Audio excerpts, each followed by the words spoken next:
सीताराम एटा कामिनी फूल समस्त जानी एटा बहुत बास्ना युक्त फूलटे आपण जदि तले लगेबे तो बहुत बड़ा गछ है कि बहुत फूल फुटे। मो नर्सरी रु गोटे गछटे किणिकी आनिकी गोटे कुंडरे लगेइथिली। केते फूल फुटिची देखिले। खरा दिने वर्षा दिने फुटे, शीत दिने टिके अल्प फुटे। आ तार एमती पत्र अगरे एमती पेंथा पेंथा है कि फूल गुड़िक फुटे। आ तार कटिंग रु एटा डाल खंडे काटिकी पोती देले सहजरे बंची जाए।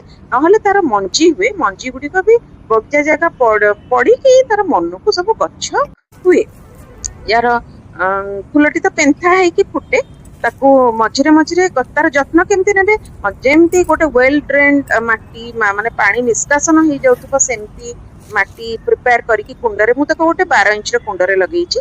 पानी सेमती जेबे निष्कासन हो जाउथबो सेमती कुंडटे माटी प्रिपेयर करिवे। ताको मझिरे मझिरे कोड़ा खुसा करिवे, खुसेइबे। तापरे कदली चोपा को गुंड करिकी देबे। नहले 15 दिन मासको थरे टिके गोबर खत देइदेले एमती भरपूर फूल फुटिबो। आ फूलटा पूरा एते बास्ना हुए जे पूरा गार्डन टा जक महकी जाए। मते भारी भल लागे फूलटी, किंतु यार गोटे दिन मात्र गछरे रुहे, तापर फूल गुड़िक झड़ी पड़े। देखिया को भारी सुंदर।